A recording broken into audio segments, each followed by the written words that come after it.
तथागत सम्यक संबुद्धांच्या जीवन काळातील एक घटना आहे. एकदा एक मनुष्य त्यांच्याकडे आला आणि रडत रडत तथागतांना तो सांगू लागला, "बनते भगवान, काल माझा म्हातारा बाप मेला. मी आपल्याला प्रार्थना करतो की आपण माझ्या बापासाठी काहीतरी करा. छोटे मोठे पंडित पुजारी इथे काहीतरी विधी कर्मकांड करतात आणि तिथे स्वर्गाचे दार उघडले जाते. स्वर्गात प्रवेश मिळतो आणि आपल्यासारख्या महापुरुषांनी एखादे कर्मकांड केले तर स्वर्गात प्रवेशच नाही तर कायमचे स्थान मिळेल. म्हणून भगवान, आपण माझ्या बापासाठी अवश्य काहीतरी करा."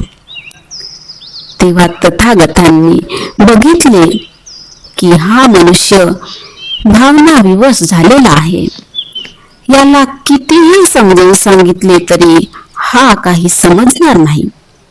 आणि तथागतांच्या समजविण्याच्या वेगवेगळ्या पद्धती होत्या. तेव्हा तथागत त्या मनुष्याला म्हणाले, "जा, तू बाजारातून 2 मडकी घेऊन ये." तेव्हा तो मनुष्य अगदी खुश झाला आणि तो म्हणाला की भगवान आता काहीतरी कर्मकांड करवतील आणि तो मातीची 2 मडकी घेऊन आला. तथागत त्या मनुष्याला म्हणाले, "एका मडक्यामध्ये तूप भर आणि दुसऱ्या मडक्यामध्ये दगड गोटे भर आणि दोन्ही मडक्यांचे तोंडे चांगल्या प्रकारे घट्ट बांधून बंद कर. आता यांना तलावाच्या किनाऱ्यावर नाही तर पुढे जाऊन खोल पाण्यात सोड." आणि दोन्ही मडकी आपल्या वजनामुळे खाली तळामध्ये जाऊन बसली.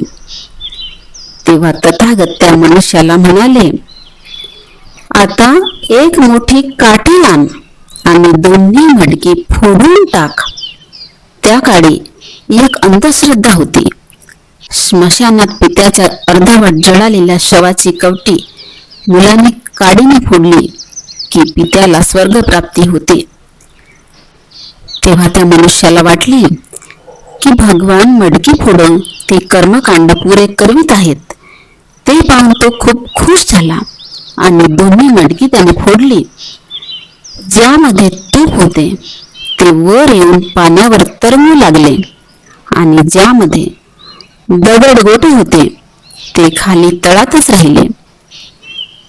तेव्हा तथागत सम्यक संबुद्ध त्या मनुष्याला म्हणाले, "बघ, एवढे काम तर तथागतांनी तुला करून दिले. आता तू आपल्या पंडित पुजाऱ्यांना बोलाव आणि त्यांना सांग की इथे बसून प्रार्थना करा आणि हे दगड गोट्यांनो, तुम्ही वर या, वर या. हे तुपा, तू खाली जा, खाली जा. मी पण पाहतो की या प्रार्थनामुळे काय होते." तेव्हा तो मनुष्य तथागतांना म्हणाला, "भगवान, असे कधी झाले काय? दगड गोटे पाण्यापेक्षा जड असतात. भगवान, ते नेहमी खाली तळातच राहतील आणि वर येऊ शकणार नाहीत. आणि तूप पाण्यापेक्षा हलके असते. ते सदैव पाण्याच्या वरच तरंगेल. खाली जाऊ शकणार नाही हा निसर्ग नियम आहे भगवान." तेव्हा तथागत त्या मनुष्याला म्हणाले, "अरे, एवढे निसर्ग नियम समजणाऱ्या तुला एवढे कसे समजत नाही की तुझ्या बापाने आयुष्यभर दगड गोट्यांसारखी जड कर्म केली असतील तर तो खालीच जाईल रे. कोण त्याला वर आणू शकतो? आणि जर त्याने तुपासारखी हलकी फुलकी कर्म केली असतील तर तो वरच जाईल. आणि कोण त्याचा पाय ओढून खाली खेचू शकतो?" आणि तथागत पुन्हा म्हणाले की जेव्हा धर्माचा हा अतूट नियम समजू लागेल, जसे कर्म कराल तसे फळ मिळेल, तेव्हा आपल्या कर्माच्या बाबतीमध्ये सावध राहू शकाल आणि दिशाभूल करणाऱ्या कर्मकांडापासून दूर झाला.